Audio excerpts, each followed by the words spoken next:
Assalamualaikum warahmatullahi wabarakatuh.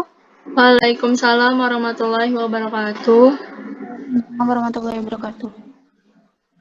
Di sini saya akan mempresentasikan karya ilmiah saya yang berjudul Penggunaan Media Pembelajaran Papan Tulis dan Video pada Pokok Bahasan Gerak Lurus kelas 10 IPA SMA Negeri 1 Skincau. Karakteristik generasi Z.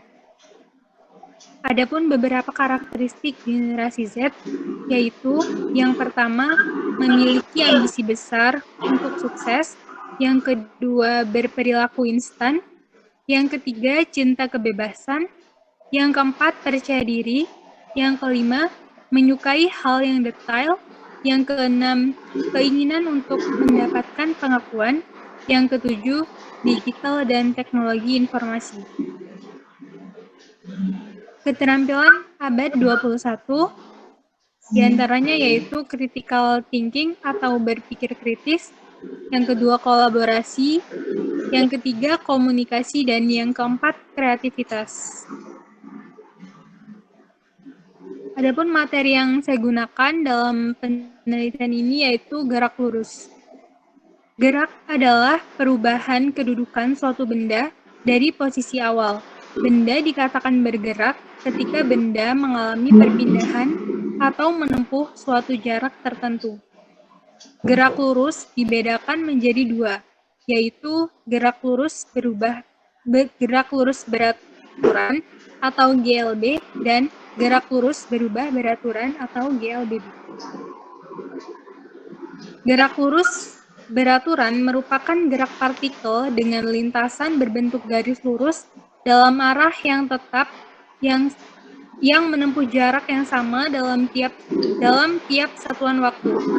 Gerak lurus beraturan biasa dikenal dengan gerak satu dimensi dengan percepatan 0. Gerak lurus berubah beraturan atau GLBB, ilmu fisika yang mempelajari suatu gerak benda yang memiliki besaran kecepatan dan percepatan. GLBB terjadi apabila ada suatu benda yang bergerak pada lintasan lurus dengan kecepatan yang berubah secara teratur setiap sekonnya. Tempat penelitian yaitu dilakukan di SMA Negeri 1 Skincau, Lampung Barat, kelas 10 IPA. Karena keberadaan sekolah yang masih terbilang berada di desa atau jauh dari kabupaten atau kota, masih menggunakan media pembelajaran yang tersedia atau terbatas. Komputer di sekolah pun jumlahnya masih terbatas, kegiatan pun begitupun dengan jumlah proyektor itu tidak lebih dari 2 buah. Itu saja hanya dipakai pada acara tertentu dan jarang digunakan dalam proses pembelajaran. Siswa di sekolah tersebut tidak sepenuhnya nyaman jika menggunakan media pembelajaran yang berbasis teknologi dengan harga yang mahal atau akses yang sulit. Mereka cenderung menggunakan media pembelajaran seperti papan tulis dan menggunakan metode ceramah. Sesekali melakukan praktikum di lab sekolah. Lab yang tersedia di sekolah pun peralatannya masih sangat terbatas. Media pembelajaran yang saya gunakan yaitu media pembelajaran papan tulis dan media pembelajaran berbasis video. Sesuai dengan karakteristik generasi Z, keterampilan abad 21, dan materi yang akan disampaikan, saya memilih media pembelajaran papan tulis dan media pembelajaran berbasis video. Kenapa menggunakan media pembelajaran papan tulis?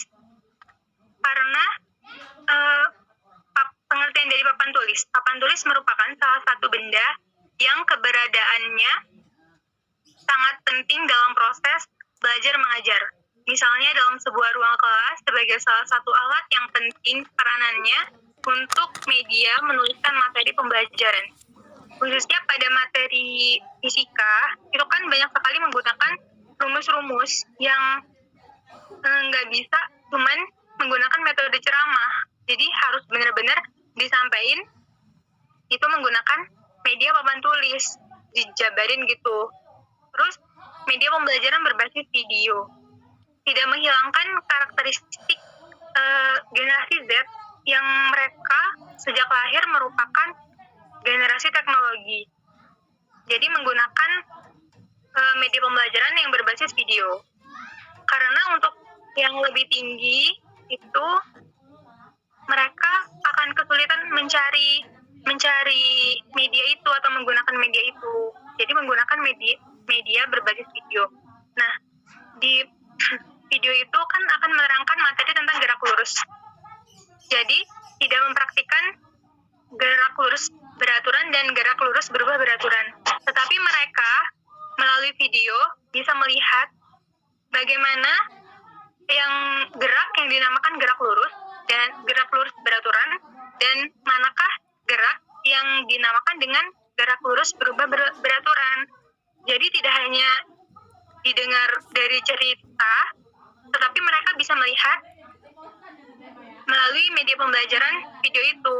Lalu rumus-rumusnya akan disampaikan menggunakan media pembelajaran papan tulis. Mungkin cukup itu yang saya sampaikan. Dari teman-teman, apakah ada yang ingin bertanya? Aku mau nanya. Iya. Kan yang media yang kamu pakai ini kan media proyeksi sama media non proyeksi kan? Terus menurut kamu yang lebih apa ya? Yang lebih bisa dipakai itu, yang lebih bagus untuk pembelajaran ini tuh yang apa? Yang papan tulis, media non proyeksi, atau media berbasis video yaitu media proyeksi?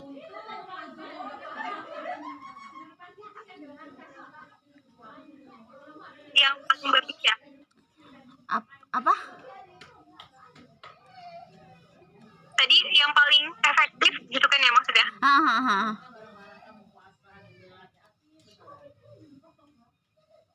Kalau ngomongin efektif, gimana ya? Kalau misalnya kita cuman menggunakan media pembelajaran yang papan tulis, itu sudah efektif karena bisa menggambarkan atau memberi penjelasan tentang gerak lurus berubah beraturan. Tetapi mereka tidak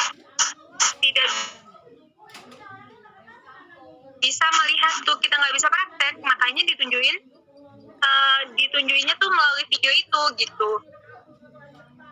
Jadi ada kekurangan kelebihannya sendiri-sendiri sih. Kalau pakai kalau ngejelasin rumus pakai video itu kan kayaknya kurang efisien. Tapi contoh secara langsungnya itu lebih efisien di video. Tapi kalau ngejelasin materinya lebih efisien di papan tulis. Jadi kedua ini saling melengkapi gitu. Gak ada yang mana lebih efisien. Oke. Oh, berarti kalau misalkan sekolah tersebut kayak nyediain praktikum atau lab itu video nggak kepake, nggak apa-apa gitu ya? Iya, nggak apa-apa sih. Karena tapi dalam masa pandemi kayak gini, video dibutuhkan banget. Oke, terima kasih.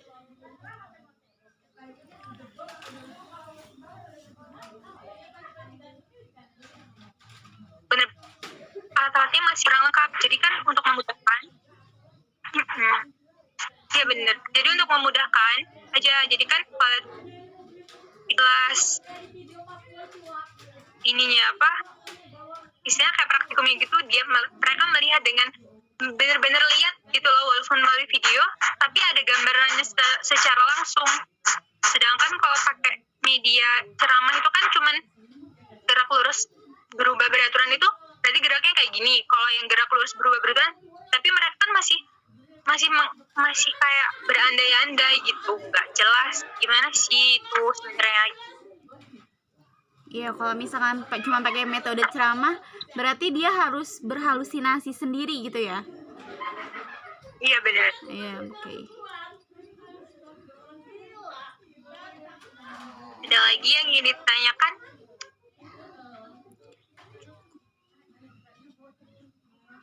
Udah. Cukup ya? Ya, terima kasih ya presentasi dari karya ilmiah saya akhiri. Wassalamualaikum warahmatullahi wabarakatuh. Waalaikumsalam warahmatullahi wabarakatuh. Waalaikumsalam warahmatullahi wabarakatuh.